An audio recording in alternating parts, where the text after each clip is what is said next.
C'est possible avec notre candidat Axel Stoffel, Ibiga. C'est lui, bien sûr. C'est lui. Candidat de l'alternative pour le président. Simon. Axel Stoffel, c'est lui. Ici. Il faut qu'on se dise la vérité. Je suis jamais arrivé ici. Peut-être parce que je ne fais pas la politique en général. Je travaille.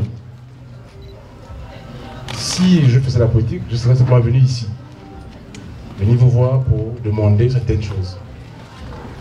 Mais comme je travaillais, jamais je suis arrivé ici. Et c'est en travaillant que j'ai observé que beaucoup de mes compatriotes ne travaillent pas, n'ont pas d'emploi. J'ai cherché à comprendre pourquoi, quelles sont les causes, quelles sont les raisons. Et j'ai compris par là que les causes étaient au niveau de la gouvernance. La gouvernance. Moi, à mon niveau de citoyen comme vous, je n'ai pas les moyens de venir vous donner du travail. J'embauche des Gabonais. J'ai à peu près 36 Gabonais qui travaillent dans mon entreprise. C'est 36 familles.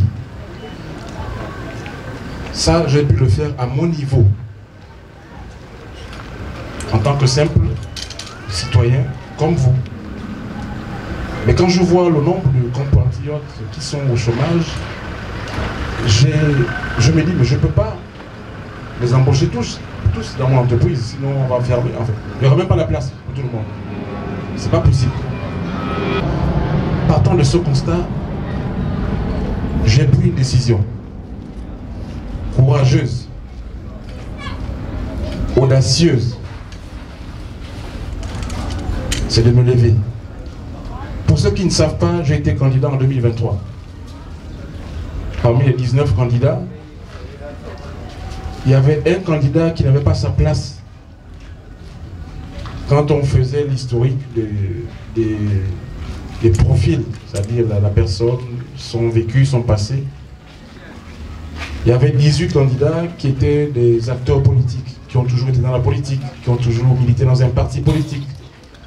Il y avait un candidat qui n'avait rien à faire dans la liste des 19 candidats de 2023. C'était moi.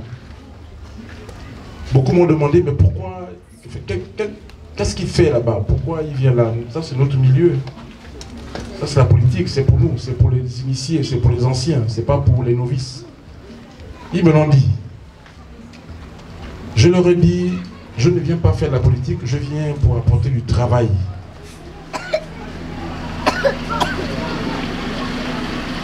Je me lève parce que je veux redonner espoir à mes compatriotes, non pas par la politique, mais par le travail.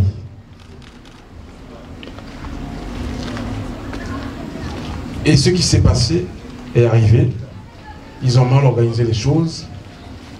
Ils ont fait du n'importe quoi.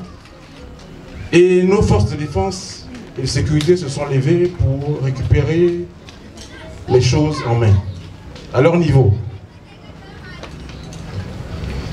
Lorsque nous avons observé ça, nous avons tous applaudi le 30 août. Nous sommes levés avec cris et joie parce que les militaires avaient pris les choses en main. Ils nous ont annoncé de bonnes choses, de grandes nouvelles. Et là, je me suis dit, bon, si les militaires arrivent, connaissant leur rigueur, connaissant leur discipline, connaissant leur organisation, certainement que je vais devoir m'asseoir pour la prochaine étape.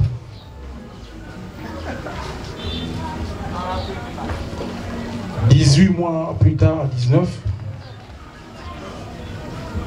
déjà à 15 mois, je me suis demandé, mais je n'ai pas encore des signaux qui me disent que je dois m'asseoir.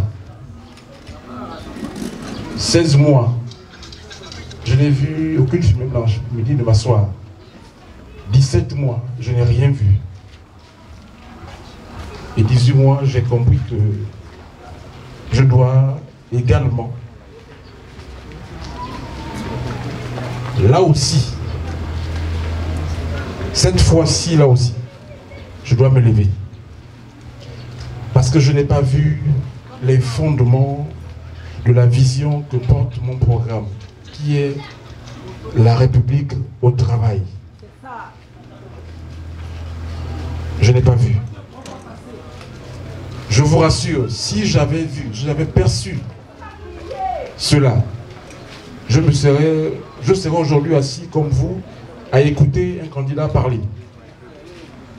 Je vous parle sincèrement. Je ne connais pas faire la langue de bois. Je ne connais pas ce milieu.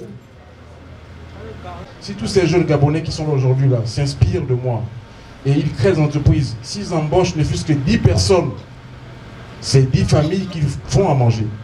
C'est pourquoi on dit candidat de la jeunesse, pour que la jeunesse s'identifie à moi par rapport à ce que j'ai fait.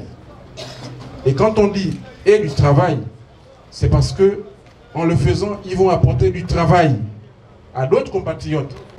Vous avez également cette possibilité de faire ce que j'ai pu faire. C'est pourquoi il est dit dans mon programme, dans l'un de mes slogans, c'est le candidat de la jeunesse et du travail.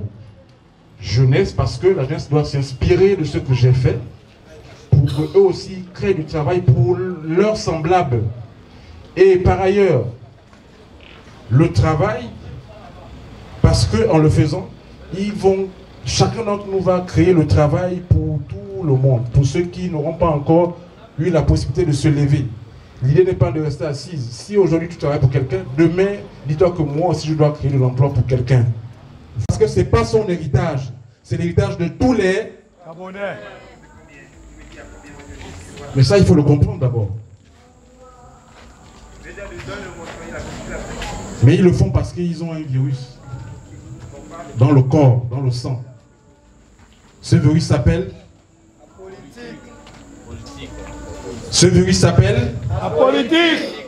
Ce virus s'appelle La politique. Et je vous dis, je suis le remède à ce virus.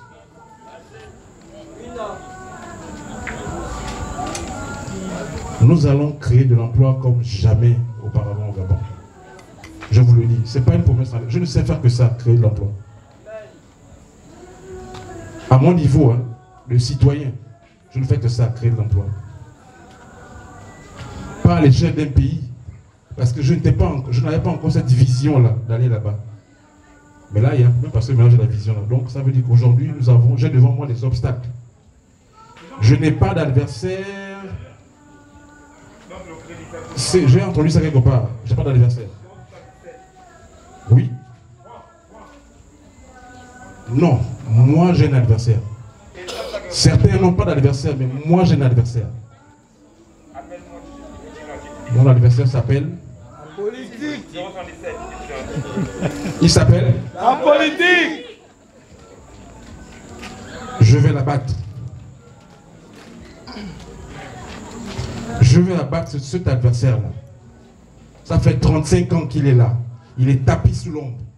Il ronge la vie des Gabonais. Moi, je vais la battre. Je vais la battre. J'ai le remède. Je suis le remède de l'adversaire-là. Sauf que pour atteindre l'adversaire-là, il y a des obstacles. Il y a 7 marches devant moi. 7. Parce qu'on est 8. Hein? Il y a 7 marches devant moi. Il faut casser chaque marche pour que j'arrive à l'adversaire. Que moi j'ai identifié comme adversaire. Qui est là? Politique. Je vais la battre. J'ai présenté l'héritage de la politique, c'est-à-dire de 35 ans de gouvernance politique. Nous sommes là aujourd'hui. Une pauvreté grandissante, une misère accrue et une population en désarroi qui pense qu'aujourd'hui le remède pour pouvoir s'en sortir ou réussir, c'est la politique. Ce qui est une illusion. Le seul moyen de réussir et de s'en sortir, c'est le travail. La politique n'est pas un travail. Dans son sens, la politique, c'est la gestion de la cité. Tout ce monde qui parle politique, est-ce qu'il gère la cité? Non. Pourquoi tous ils en parlent? Parce qu'on leur a fait croire que c'est là-bas où il y a de l'argent, mais l'argent facile. Et cet argent, normalement, ne devait pas être aussi obtenu facilement, sinon que par le travail. Et moi, je dis aux Gabonais, aux Gabonaises, que nous devons tuer l'adversaire qu'on appelle la politique. Lui, c'est mon adversaire. Je dis en face, il y a des obstacles. Et je répète, je suis le remède à ce cancer. Nous allons moraliser la vie publique et la parole publique. De quelle manière? Nous allons mettre en place un nouvel organe que j'ai dénommé l'Observatoire de la société civile, qui va encadrer le débat pour tous les Gabonais et puis d'expression libre de parler des problèmes qui minent leur quotidien, dont le gendarme sera l'OSC, l'Observatoire de la société civile, qui s'assurera que lorsque ces derniers prendront la parole, qu'il n'y ait pas une teinte, une coloration politique, qu'il n'y ait même pas une ride ni une tâche politique dans leurs propos. Et ensuite, au niveau de la politique, d'abord aussi nous allons mettre de l'ordre. La politique, elle est semblable à une rivière, d'accord? Lorsqu'une rivière sort de son nid, elle inonde. Aujourd'hui, la politique est sortie de son nid. Elle inonde la vie des Gabonais, malheureusement, et qui pensent que c'est normal qu'ils vivent dans la misère. Nous allons rendre ça dans son nid. Nous allons là-bas également organiser. Qui parlera politique? Ce sont uniquement les élus locaux, les conseillers municipaux, les conseillers départementaux, les présidents de conseil, les partis politiques qui auront rempli les conditions, mais également les députés. Après qu'on ait eu seulement toiletté ce que j'ai appelé, ce que je dis, le découpage territorial, qui aujourd'hui encore, affecté, infecté du virus politique. Et sans oublier, bon, on dira au revoir plus tard aux sénateurs. Et c'est la conséquence de la gestion de la gouvernance politique qui fait qu'aujourd'hui nous avons des problèmes d'eau et de courant. Mais nous allons remédier à ça. Comment? Nous allons remédier à ça, comment? Déjà en faisant un audit des installations qui existent, d'accord? En faisant en sorte que désormais au Gabon, d'accord, il n'y ait plus un seul transfo ou bien un transfo qui se balade de 3 quartiers pour jusqu'à Kanda. Non, il faut qu'il y ait dans ce cas un transformateur dans chaque grande ville. Akanda doit avoir son transformateur, Libreville son transformateur, Ovendo son transformateur, en fonction des populations qui existent, d'accord? On aura plus ces transformateurs qui alimentent 2-3 villes, d'accord? Et nous mettrons les moyens pour ça. Et comme les moyens, comme les canaux de la politique vont être asséchés, nous aurons beaucoup d'argent pour le faire. Mon baromètre, mon repère, d'accord, je vous le dis, c'est que l'héritage politique va être tous les jours devant moi comme ça. L'héritage, j'ai dit, c'est 104 partis politiques, c'est 4000 associations. Mon souhait même, c'est qu'il y ait beaucoup plus d'associations, parce que je parle de chiffres exacts. Le ministère de l'Intérieur n'a pas les chiffres exacts. C'est 4000. Je souhaite qu'il y ait plus, 12 000, même 15 000. Parce que je dis autant, le nombre qu'on trouvera là-bas, ce sera le nombre de chefs d'entreprise que je vais créer, je vais faire émerger au Gabon. C'est ça mon repère. C'est par là que nous allons lutter contre la vie chère, parce qu'ils auront un pouvoir d'achat qui fera que le Gabonais mangera à son aise désormais. Voilà.